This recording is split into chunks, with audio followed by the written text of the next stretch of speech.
Baik, selamat sore Ibu. Perkenalkan nama saya Kadek Sapita Diutianaya dengan NRP 332460033 dari Prodi Sains Data Terapan kelas B.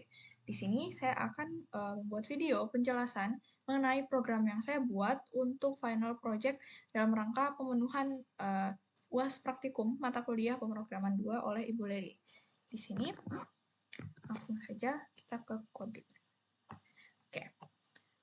Jadi, saya akan membuat sebuah program yang berfungsi untuk membantu menyimpan dan juga mengelola biodata dari atlet dalam bentuk database. Jadi fungsinya tuh sebenarnya simple untuk pencatatan sederhana untuk sebuah organisasi atau klub olahraga misalnya. Dengan penggunanya tuh dengan yang memproses itu adalah si adminnya atau penggunanya. Nah, di sini challenge dari ibunya adalah bagaimana untuk memasukkan library, regular expression, relational database, OOP atau Object Oriented Programming, runtime error handling, yaitu.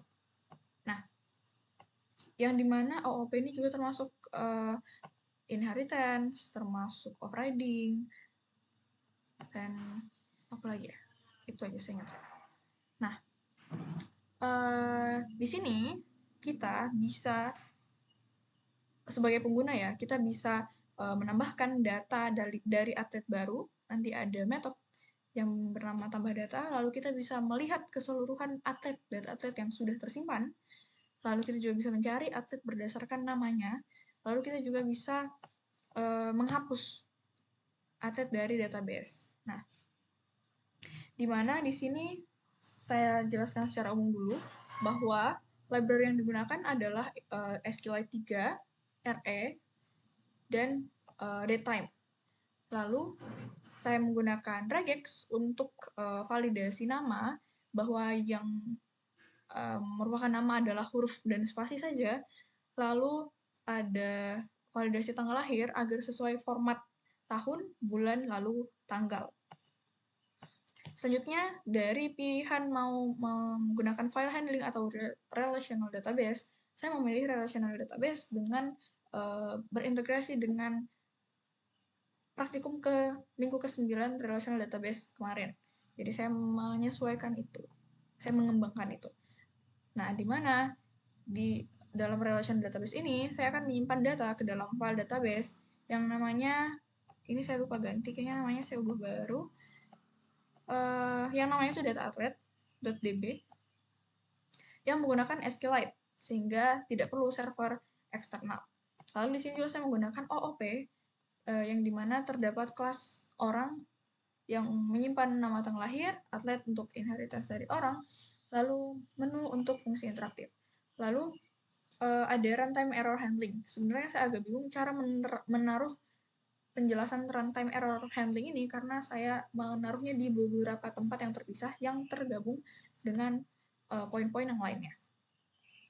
Langsung saja, untuk yang pertama, saya akan menjelaskan mengenai poin yang pertama yaitu library.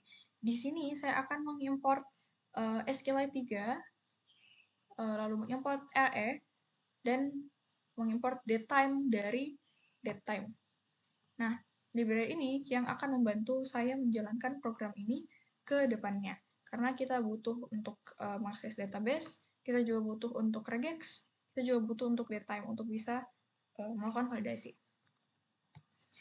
Selanjutnya, saya akan membahas mengenai regular expression yang digunakan dalam kode ini. Nah, di mana di sini saya menggunakan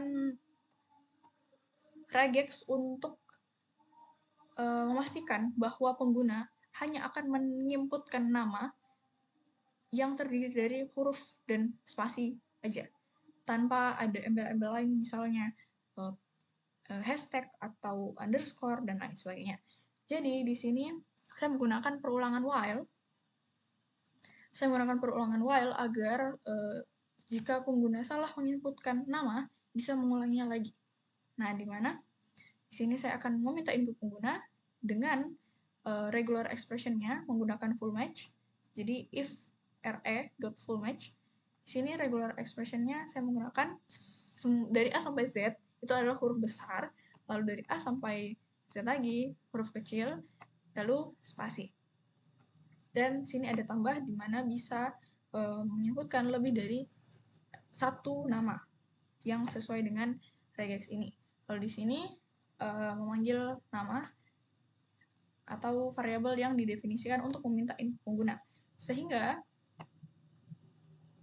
kalau nanti ini dijalankan, maka kalau misalnya penggunanya salah menginputkan nama, maka akan muncul peringatan bahwa nama hanya boleh huruf dan juga spasi.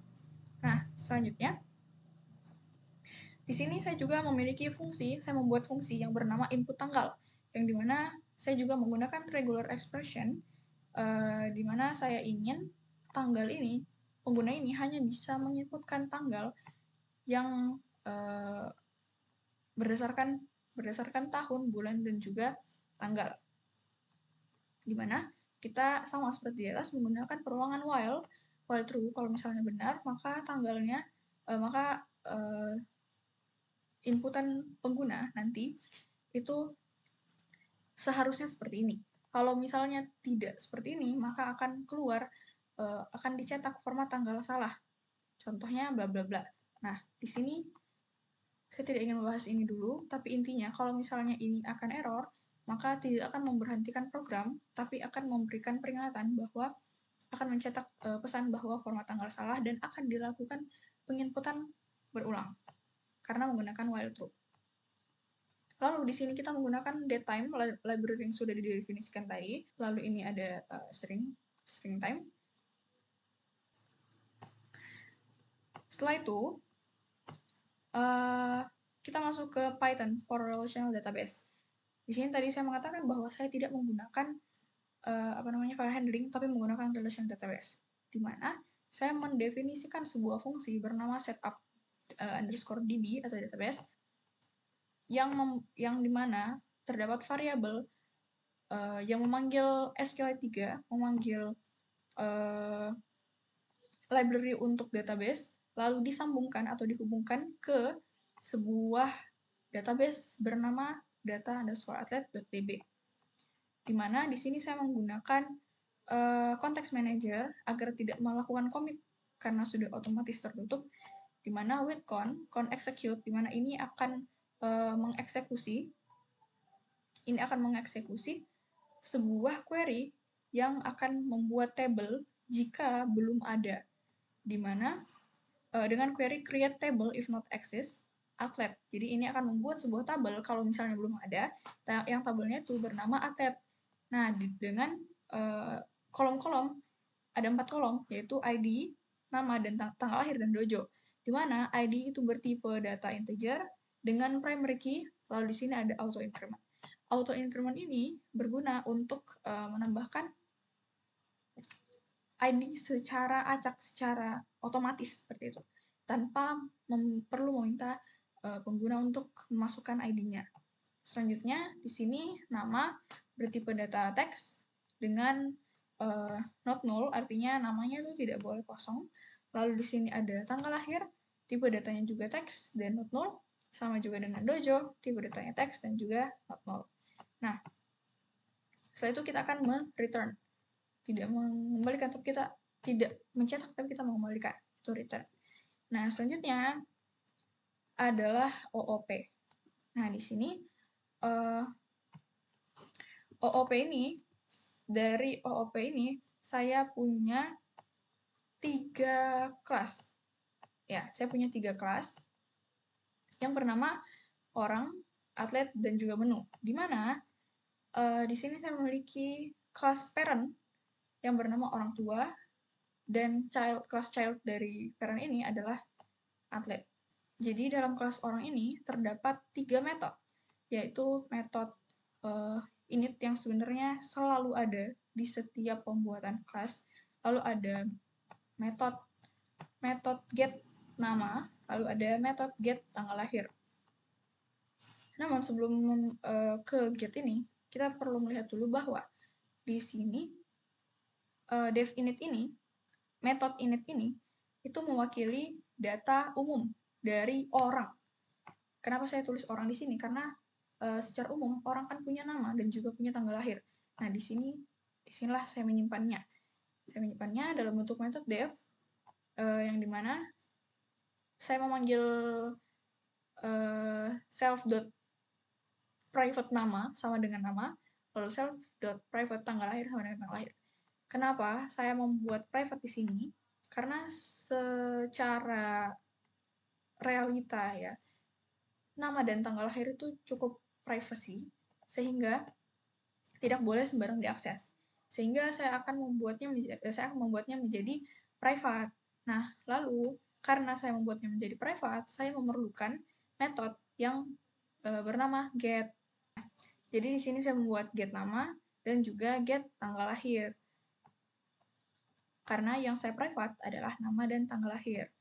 Nah, setelah itu seharusnya kalau misalnya kita memakai get, maka kita tetap bisa mengakses nama dan juga tanggal lahir. Kalau misalnya kita memakai set, maka kita akan mengubah nilai dari yang kita set itu. Lalu untuk kelas kedua ada kelas atlet, di mana kelas atlet ini adalah child atau anak dari parent yang bernama orang. Tahu dari mana? Itu ditandai dengan ini. Jadi ada atlet ini ada dalam kurung. Dalam kurungnya adalah orang, kelas orang. Berarti dia itu adalah anak dari orang itu. Dimana di sini juga terdapat metode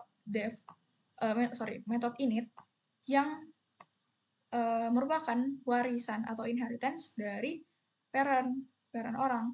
Nah, di sini kan orang punya def init yaitu self, nama, dan self tanggal lahir. Pokoknya ada nama dan tanggal lahir. Nah, ini bisa diwariskan ke anaknya. Tapi bagaimana caranya diwariskan? Dengan menggunakan super. Nah, kalau misalnya menggunakan super, maka kita bisa mengakses atau bisa mendapatkan warisan dari orang tua ini. Nah, lalu setelah itu saya ingin membuat membuat si kelas atlet ini menjadi lebih spesifik dengan cara saya menambahkan dojo dan juga ID.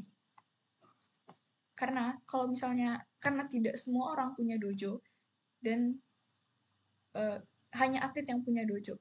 Tidak semua orang punya dojo dan tidak semua orang punya atlet ID. Sehingga saya menambahkan kedua itu. Lalu di sini saya juga menambahkannya pada parameternya. Dengan nilai default dari atlet ID adalah 0. Oke. Selanjutnya adalah kelas menu. Nah, kelas menu ini tuh yang akan kelas menu ini memiliki beberapa metode yang akan ditampilkan dan akan ditawarkan ke pengguna nanti, yaitu metode tambah atlet, metode lihat semua, metode cari atlet, dan juga metode hapus atlet. Dimana kita akan membuat ketentuan-ketentuannya gimana sih biar saat menjalankan metode tambah atlet ini, maka dalam database atletnya beneran bertambah. Nah, jadi di sini saya mendefinisikan membuat variabel bernama nama dengan menginput nama, yang dimana ini sebenarnya saya memanggil fungsi yang sudah didefinisikan sebelumnya, yaitu input nama yang menggunakan regex. Jadi sebenarnya ini tuh sudah tinggal dipanggil gitu, karena ini sudah didefinisikan sebelumnya, sehingga pada saat metode tambah pada saat metode tambah atlet ini tuh akan meminta inputan kepada pengguna sesuai dengan yang sudah didefinisikan sebelumnya karena terintegrasi. Nah, lalu sama juga halnya seperti tanggal lahir, maka akan menjalankan input tanggal, fungsi input tanggal yang sudah didefinisikan sebelumnya, yang dimana harus sesuai ketentuan yaitu tahun, bulan, lalu tanggal. Selanjutnya di sini membuat variabel bernama dojo yang digunakan untuk menginputkan asal dojo dari pengguna.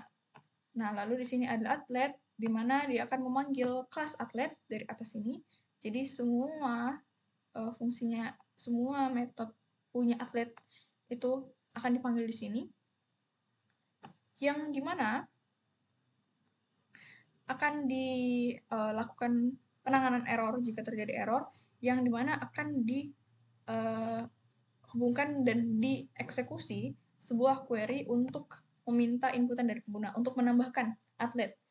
Caranya seperti apa? Caranya adalah dengan menggunakan insert into. Karena ini kita berbicara mengenai database, maka kita menggunakan insert into. Jadi tapi sebelumnya kita menjalankan execute dulu agar kita bisa kursor execute dulu agar kita bisa mendapatkan izin untuk melakukan perubahan, untuk melakukan perubahan.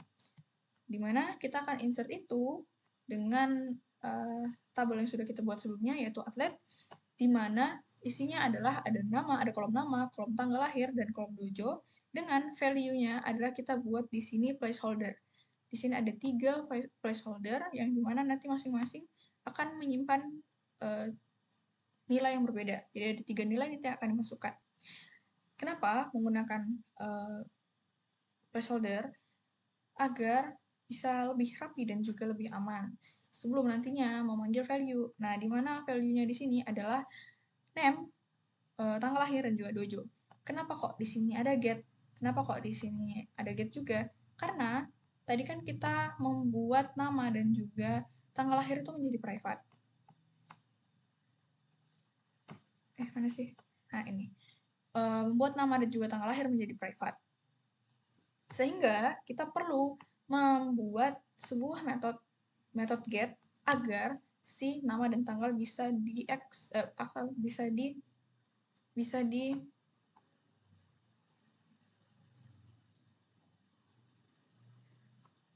kita membuat metode get agar bisa dieksekusi. Nah, sehingga yang dipanggil itu bukan nama, bukan set nama, tapi get nama. Mana tadi?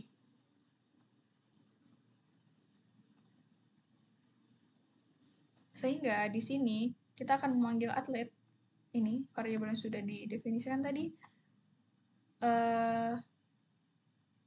memanggil get nama dengan atlet, lalu di sini get tanggal lahir dengan atlet, dan juga dojo dengan atlet.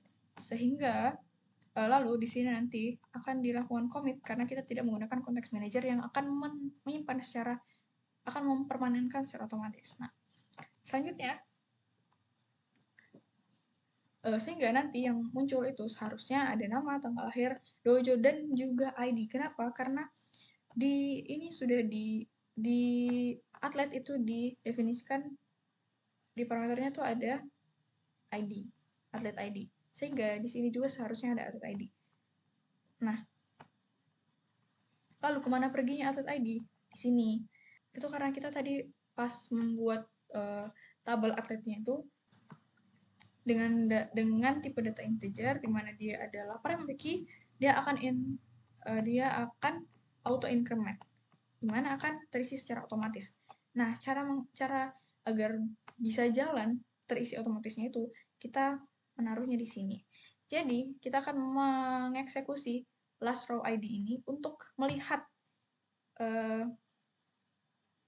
baris terakhir dari ID yang dimasukkan ke dalam tabel. Nah, jadi saat dijalankan, itu maka akan ada auto incremental yang keluar. Nah, itulah yang diambil untuk dijadikan ID dari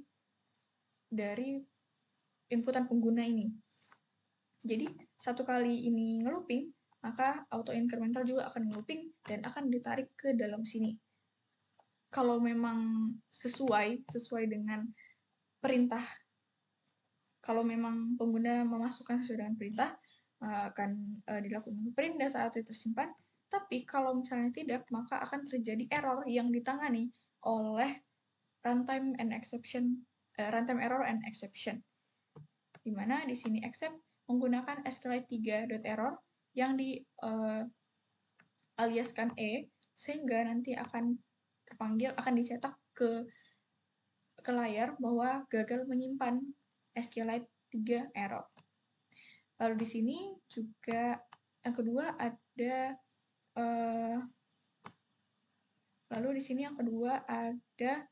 metode yang bernama lihat semua. Kalau tadi kita menambahkan atlet, di sini kita punya sebuah metode untuk melihat semua biodata.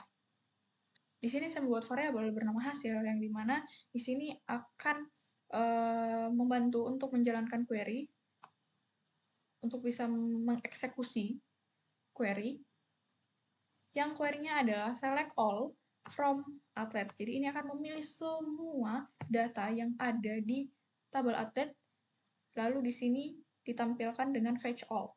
Maksudnya fetch all apa? Dengan menampilkan semuanya. Bukan fetch one, bukan fetch money, tapi fetch all. Jadi akan menampilkan benar-benar seluruh datanya. Lalu jika ini berhasil, maka akan dicetak daftar atlet. Jadi daftar atlet dari semua. Jika benar-benar berhasil ditangkap fetch all itu, maka akan menampilkan semua dengan atasnya itu ada keterangan daftar atlet. Selanjutnya, kalau memang iya berhasil semua dan sudah ngeprint tajuk bernama daftar atlet itu, maka akan dilakukan looping. Ya, akan dilakukan iterasi for, di mana per baris gitu. Row in hasil, ID-nya jadi ditulisnya ID row 0, terus nama, row 1, tanggal lahir, row 2, dojo, row 3. Tapi kalau misalnya ini tidak berhasil dijalankan karena misalnya belum ada inputan, maka akan dicetak print belum ada data atlet. Lalu untuk metode ketiga ada cari atlet, di mana di sini fungsinya untuk mencari atlet, untuk mencari nama atlet dari biodata yang kita punya. Nah, di sini saya membuat sebuah variabel bernama keyword yang meminta inputan pengguna untuk memasukkan nama, untuk menginput nama, di mana di sini saya mendefinisikan dalam sebuah variabel hasil yang akan mengeksekusi sebuah query yang akan mencari nama yang diinputkan oleh pengguna. Jadi di sini query-nya adalah select all from atlet where nama, like, placeholder. Jadi memilih semua dari atlet di mana nama seperti yang sudah didefinisikan di atas itu seperti atau similarity, mirip dengan placeholder. Placeholder-nya apa? Ini dia, keyword. Sehingga kalau misalnya ini berjalan, maka akan terjadi iterasi seperti sebelumnya, bahwa ID-nya itu row 0, terus namanya tanggal lahirnya apa, dan seterusnya. Jadi pokoknya looping per baris. Nah, setelah itu, kalau misalnya selain hasil yang jalan, maka akan muncul else, di mana akan dicetak tidak ditemukan atlet dengan nama tersebut. Selanjutnya, untuk metode yang terakhir ada hapus atlet. Nah, di sini saya akan sekalian menjelaskan mengenai runtime error and exception.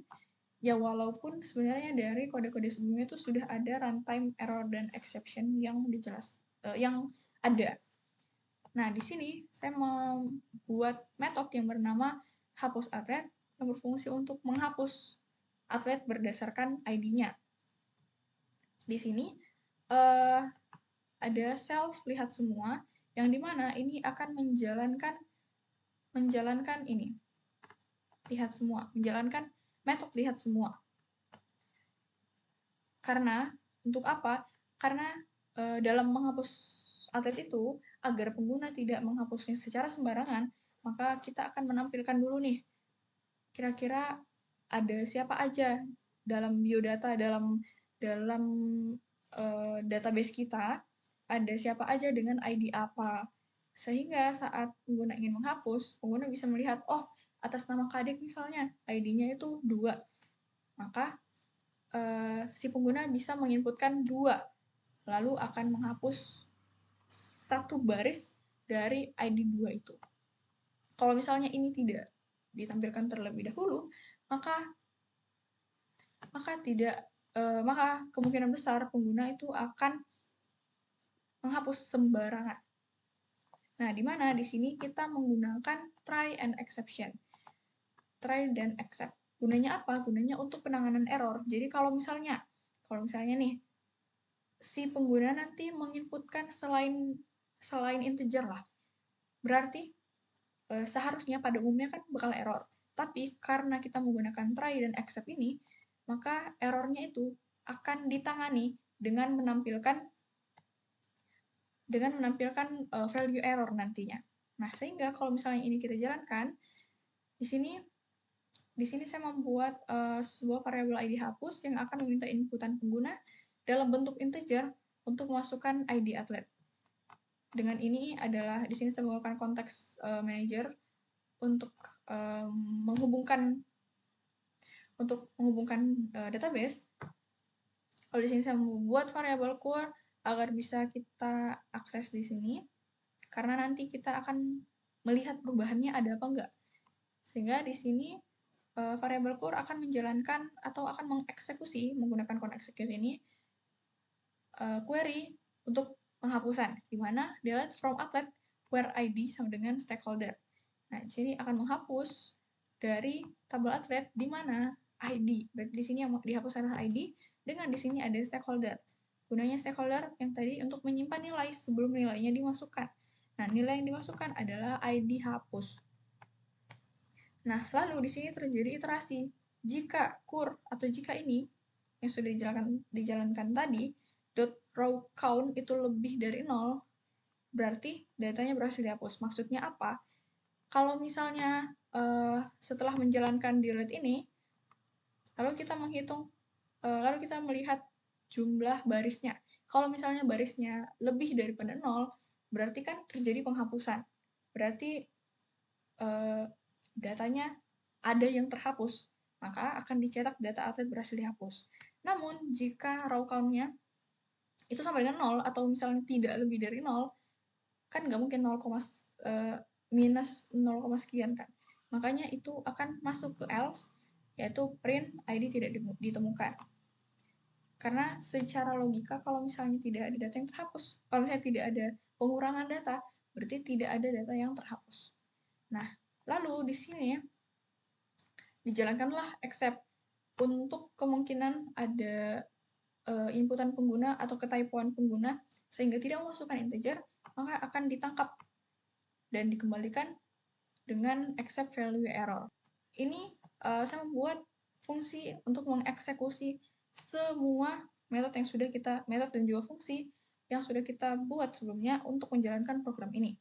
Dimana sebenarnya biar rapi, saya menyederhanakannya dalam bentuk fungsi main, dimana saya mendefinisikan con sebagai setup DB atau sebagai database-nya yang sudah kita buat tadi, yang sudah kita definisikan tadi. Lalu di sini menu untuk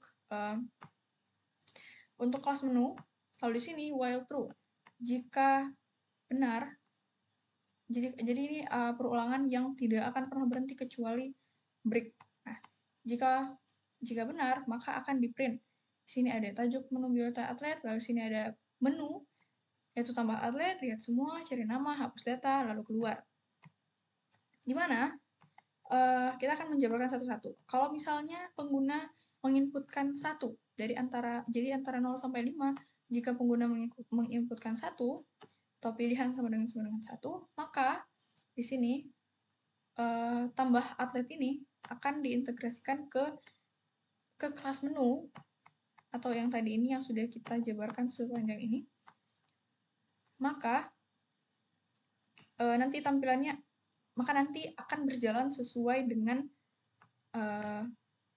perintah kita. Jadi kita akan mengakses metode lihat semua dari kelas menu.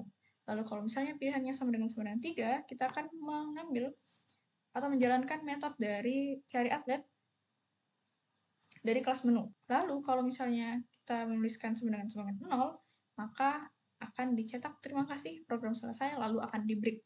Jika misalnya pengguna menginputkan hal yang lain, maka akan masuk ke else, yaitu print pilihan tidak valid. Lalu karena ini kita tidak menggunakan konteks manager, kita akan menutupnya secara manual. Nah, selanjutnya kita akan memanggil yang akan mengeksekusi semua atau keseluruhan program ini. Sehingga kalau misalnya kita run all, misal dari menu ini kita mau menambahkan. Kalau misalnya salah, dia akan ada try and accept format tanggal salah. Maka kita akan ulang 2006 09 misalnya Sorowako. Setelah itu, nah akan muncul data atlet disimpan. Kalau misalnya kita mau melihatnya, kita bisa menjalankan menu yang kedua. Maka akan muncul ada dua data yang bernama kadek. Lalu kalau misalnya kita mau hapus nih, bisa tekan menu 4, lalu kita lihat dulu, oh daftar atlet. Untuk kadek yang pertama tuh ID-nya 1, masukkan ID 1, lalu data atlet berhasil dihapus. Nah, sekian. Jadi kalau misalnya ingin keluar, tinggal tekan 0. Terima kasih, program selesai. Mungkin cukup sekian yang bisa saya sampaikan. Kurang lebihnya mohon dimaafkan. Terima kasih.